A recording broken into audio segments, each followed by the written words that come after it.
the safety of our younger riders, we ask that the adults with them place themselves on the outside of the road. If it's not practical, please make sure that they are held at least within your reach. Also, we ask that you do not stand up and move around whatsoever while the train is in motion. Keep your hands, head, and feet inside the cars at all times. Eating and drinking is not permitted, but water from an enclosed water bottle is just fine. We are heading over to our next station, Susquehanna, then Smiths Creek. The total ride around the Greenfield Village lasts about 30 minutes. Sit back and relax and enjoy your ride. Thank you.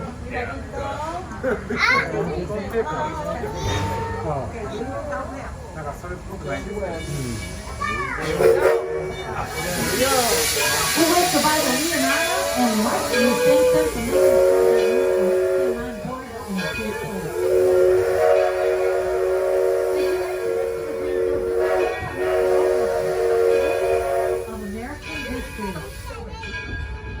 And this weekend, we're celebrating Motor Muster, where you are going to celebrate 5 decades of American car culture and how cars drove America from the 1930s to the 1970s. The Greenfield Village is divided into 7 different districts, and the very first one is the Henry Ford Model T. Over to the left, you'll see his birthplace. He was born on July 30th, 1863, on the second floor, oldest of 6 children.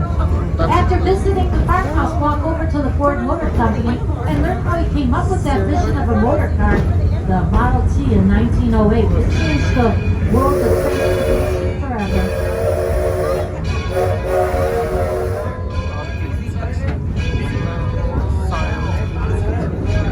Now we enter into our next district, which is Main Street District. Today, Main Street is going to be a hopping place because we are going to have a passive review of our vintage cars. I hope you get a chance to go there and attend and maybe participate in the judging of the vintage cars that is going on right now. We have the home of the Wright Brothers and the Wright Brothers Cycle Shop and the Herschel Smith and Carousel built in 1913 down Main Street.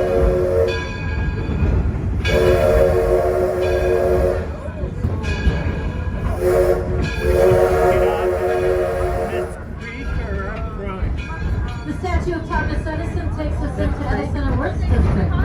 In front of us is the Menlo Park Complex, composed of 5 different structures. Over to the left is the machine shop where they work. In front of us is the laboratory up on the second floor, where he came up with wonderful inventions, the incandescent light bulb, the photograph, just to name a few. And the single men that worked for him, they would rent a room over at the Sarah Jordan boarding house, the yellow home that you see on the left. It was the very first house fitted for electrical power on December 1879. The wires are actually on the outside of the wall. You stop in and see.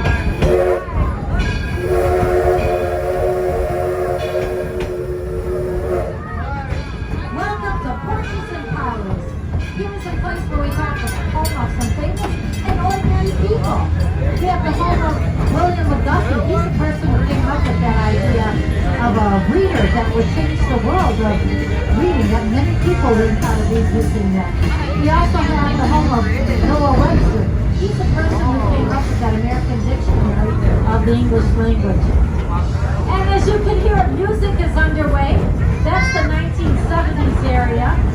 If you are getting off at the station, do take a look at what's going on, all the entertainment. As we come into the station, remain seated. The engineer is going to set a brake. Give us the sound of a single whistle, letting us know it's safe to come off the train. You're going to exit to the left side here. And you might, if you're a baseball fan, be able to go down, straight down the street, down to the Walnut Grove area, and see how our historic baseball game is going. La-di-da against Walker Tavern Wheels. Once again, wait until you hear the sound of the whistle.